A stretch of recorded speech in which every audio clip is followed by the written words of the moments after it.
আসসালামু আলাইকুম। সবাইকে স্বাগতম বিডি বাংলা 24 ইউটিউব চ্যানেল। আজকে আমরা আরেকটি বিষয় নিয়ে কথা বলব। সেটা হচ্ছে মানবজমিন একটি রিপোর্ট করেছে যে টাকা দিচ্ছে না ব্যাংক, ভোগান্তিতে গ্রাহক।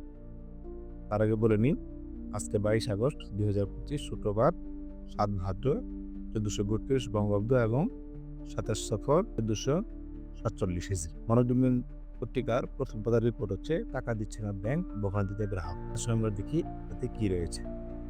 দেশের বেসরকারি খাতের অন্যতম বেশ কয়েকটি ব্যাংক তীব্র আর্থিক সংকটের মধ্যে দিয়ে যাচ্ছে।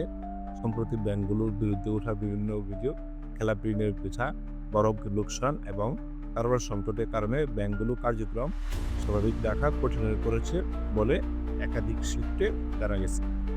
বর্তমান ৫টি ব্যাংক, যেমন ফার্স্ট সিকিউরিটি ইসলামী ব্যাংক, সোশ্যাল ইসলামী ব্যাংক, ইউনিয়ন ব্যাংক, গ্লোবাল ইসলামী ব্যাংক ও এক্সিম ব্যাংক একীভূতকরণের আলোচনা রয়েছে। এই ব্যাংকগুলোতে এখন চরম কারবার সংকট বিরাজ করছে। এসব ব্যাংকের গ্রাহকরা নিজে যেমন টাকা তুলতে পারছেন না, নানা টালবাহানা আর অজুহাত দেখাচ্ছে ব্যাংকগুলো। ফলে চরম ভোগান্তির মধ্যে করেছেন তারা। তাদের মধ্যে বাড়ছে উদ্বেগ, অথচ এসব ব্যাংক কেন্দ্রীয় ব্যাংক থেকে কারবার সহায়তা পেয়েছে। জানা গেছে, টাকা ছাপিয়ে দুর্বল ব্যাংকগুলোকে সহায়তা করেছে কেন্দ্রীয় ব্যাংক। এছাড়া গ্রাহকের দায় পরিশোধের নামে এই টাকা নিলেও ধারের এসব টাকা ভিন্ন খাতে ব্যয়ের অভিযোগ উঠেছে। ইতিমধ্যে বিভিন্ন ব্যাংকে 22,500 কোটি টাকা ছাপিয়ে দিয়েছে বাংলাদেশ ব্যাংক। একই সঙ্গে গত কয়েক মাসে দালাল সংকটে থাকা ব্যাংকগুলোকে প্রায় 28,000 কোটি টাকা ধার দেওয়া হয়েছে। কেন্দ্রীয় ব্যাংক থেকে ধার পেয়েও সংকট কাটাতে পারছে না ব্যাংকগুলো। সরজমিনের সংকটে থাকা কয়েকটি ব্যাংকের শাখা পরিদর্শনে গিয়ে গ্রাহকদের অতি প্রয়োজনীয় টাকা না পাওয়ার বেশ কিছু চিত্র চোখে পড়ে। ভোগান্তির শিকার হচ্ছেন বেসরকারি চাকরিজীবী আব্দুল কাদের। তিনি এক্সিম ব্যাংকের নিউ স্কটল্যান্ড শাখা থেকে জরুরি প্রয়োজনে ১.৫ লাখ টাকা তুলে বসেছেন। তবে এক সপ্তাহ ঘুরে ১,০০০ টাকাও হাতে পাননি বলে তিনি জানান।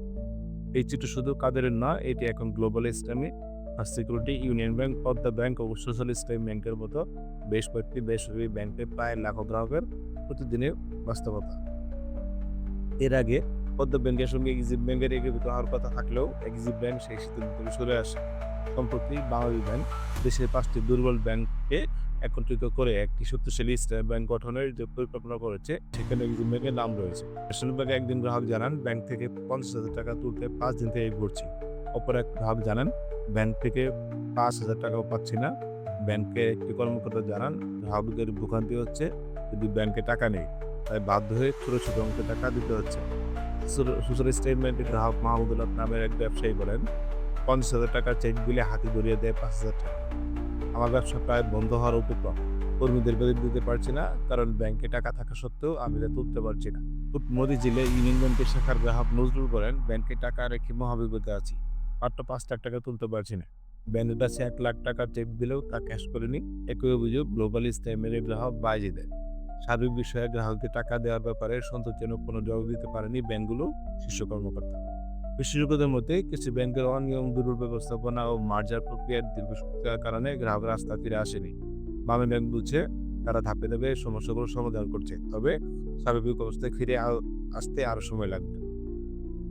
বাংলাদেশ ব্যাংকের মুখপাত্র ও নির্বাহী পরিচালক আরিফ হোসেন খান বলেন, নিয়মকানুন মেনেই ব্যাংকগুলোকে সহায়তা দেওয়া হয়। কিছু ব্যাংকে সহযোগিতা করা হয়েছে, কেননা গ্রাহকের আস্থা ধরে রাখতে এসব করা রয়েছে। গ্রাহকদের দায়বদ্ধতা ছাড়া অন্য খাতে এই টাকা ব্যয়ের কোনো সুযোগ নেই। বাংলাদেশ ব্যাংকের গভর্নর ডক্টর হাসান এইস মনসুর বলেন, ব্যাংক একীভূত হবে এই বিষয়ে কোনো আতঙ্ক নেই। তিনি বলেন, ব্যাংক একীভূতকরণের আলোচনা একটি চলমান প্রক্রিয়া।